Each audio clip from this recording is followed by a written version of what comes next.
Assalamualaikum warahmatullahi wabarakatuh. Hari ini kita mempelajari mengenai suhu dan kalor. Tujuan pembelajarannya memahami mengenai konduktor dan isolator, memahami jenis perpindahan panas, dan memahami proses pemuaian serta penyusutan. Langsung saja kita masuk dalam pembahasan berikut ini. Oke, yang pertama konduktor dan isolator. Coba kita letakkan beberapa benda di bawah terik matahari atau terik panas matahari seperti pensil, sendok, kayu, dan juga zat besi lainnya. Menurutmu, manakah dari benda-benda di bawah ini yang cepat panas dan mengapa demikian? Nah, yang akan cepat panas adalah kawat dan sendok. Kenapa hal ini dapat terjadi? Nah, ini berkaitan dengan konduktor dan isolator. Konduktor adalah benda yang dapat menghantarkan panas dengan baik, itu disebut dengan konduktor atau penghantar. Nah, contoh-contoh dari konduktor itu ada setrika, ada sendok, ada knalpot, ada paku, dan jenis tembaga aluminium, logam, dan besi lainnya.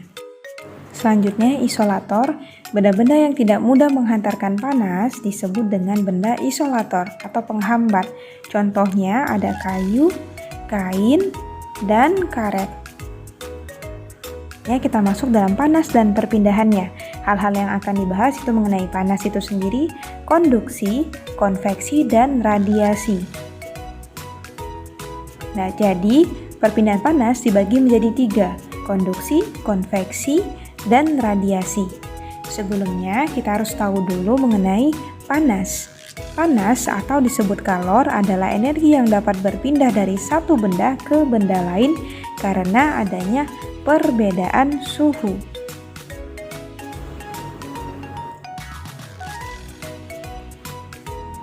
Nah, ini misalkan ada satu benda suhunya lebih tinggi, maka akan bisa berpindah ke benda lainnya. Nah, pengaruh panas terhadap suhu zat. Jadi, jika suatu zat menyerap panas atau kalor, maka suhunya akan naik. Dan jika suatu zat melepas panas atau kalor, maka suhunya akan turun.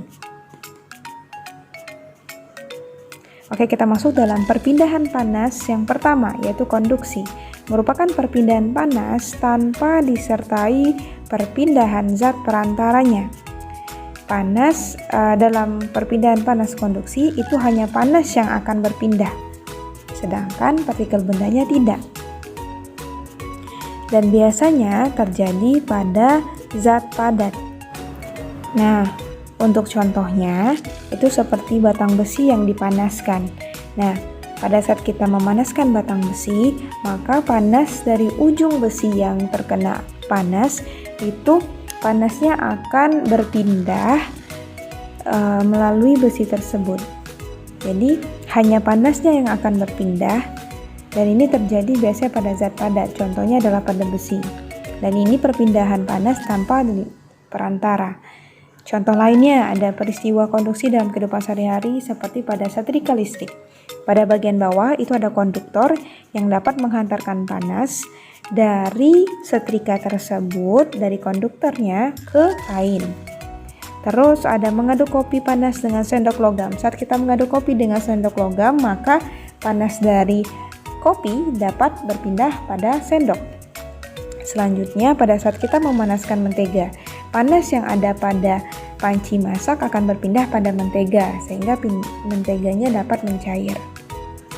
Oke, kita masuk dalam perpindahan panas yang jenis kedua, yaitu adalah konveksi.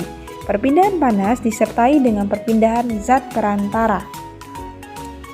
Nah, zat perantaranya ikut berpindah.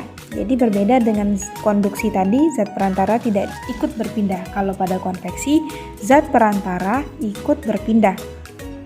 Dan biasanya terjadi pada zat yang mengalir, contohnya adalah zat cair dan juga zat gas. Perpindahan panas secara konveksi itu contohnya bisa kita lihat pada saat kita memasak air.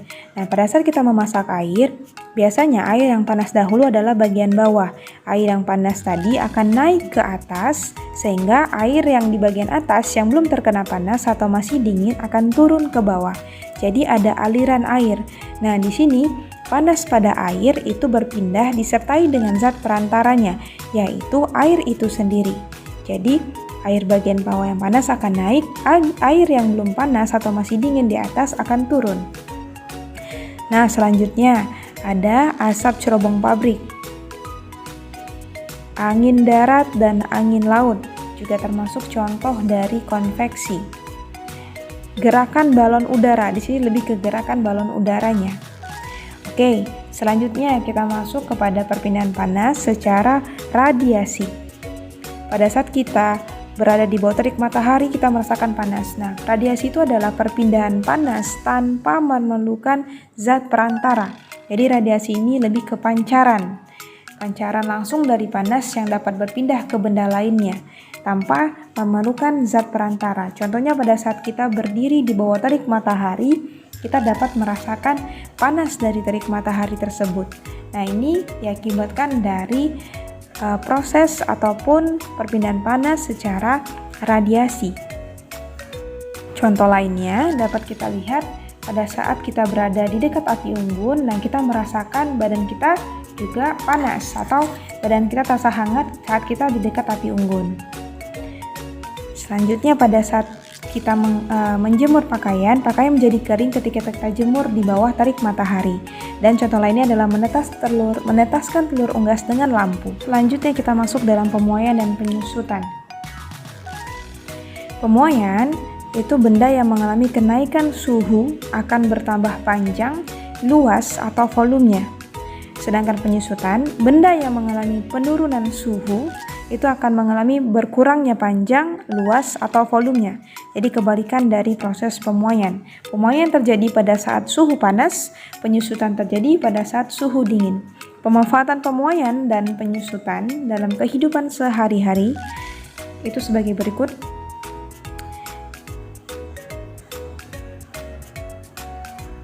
Termometer raksa. Ini salah satu contoh dari terjadinya proses pemuaian dan penyusutan. Air raksa pada termometer akan memuai, volumenya meningkat saat suhu meningkat dan bertambah panas. Jadi kita bisa lihat raksanya itu bergerak ke atas pada saat kita uji cobakan termometernya itu pada suhu yang panas, maka angkanya akan naik ke atas. Selanjutnya balon udara. Saat terkena panas juga udara di dalam balon udara akan mengalami pemuaian. Udara pada balon udara dipanaskan dan memuai, volumenya meningkat sehingga lebih ringan dan bisa terbang.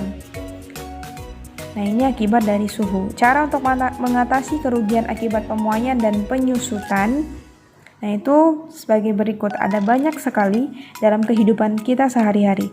Contohnya pemasangan kabel yang sengaja dibuat longgar atau kendor. Nah, ini untuk menghindari putusnya kabel pada saat malam hari saat terjadi penyusutan. Pada saat siang hari karena panas, kabel akan melonggar ataupun kendor karena suhu yang panas. Dan pada saat malam hari karena suhu dingin, maka kabelnya juga akan kembali pada posisi semulanya yang agak mengetat ataupun agak lebih tegang dibandingkan pada saat siang hari. Hal ini dipengaruhi oleh suhu. Nah, kabel listrik dipasang kendur pada siang hari itu agar tidak putus saat menyusut pada malam hari. Selanjutnya pemasangan jembatan atau pembuatan jembatan yang diberikan celah pada bagian jembatan tersebut. Hal ini dilakukan untuk apa? Nah, sambungkan antara dua baja pada jembatan di bawah bercelah agar tidak melengkung saat terjadi pemuaian pada siang hari. Selanjutnya pada kaca jendela itu biasanya diberikan celah pada jendela pada bagian kiri, kanan, atas, dan bawah. Nah, ini ada celah yang disebut untuk ruang muai. Jadi untuk pembuatan jendela biasanya selalu akan diberi celah. Nah, kenapa hal ini dilakukan? Kaca dipasang longgar dengan bingkainya agar tidak pecah saat memuai. Jadi ada celahnya untuk tidak memuai. Selanjutnya rel kereta api. Pada rel kereta api biasanya itu ada celah. Nah, celahnya bisa dilihat pada gambar. Nah, ini dipasang untuk apa? Rel kereta api bercelah itu untuk sebagai ruang pemuaiannya, sehingga dia saat panas tidak melengkung.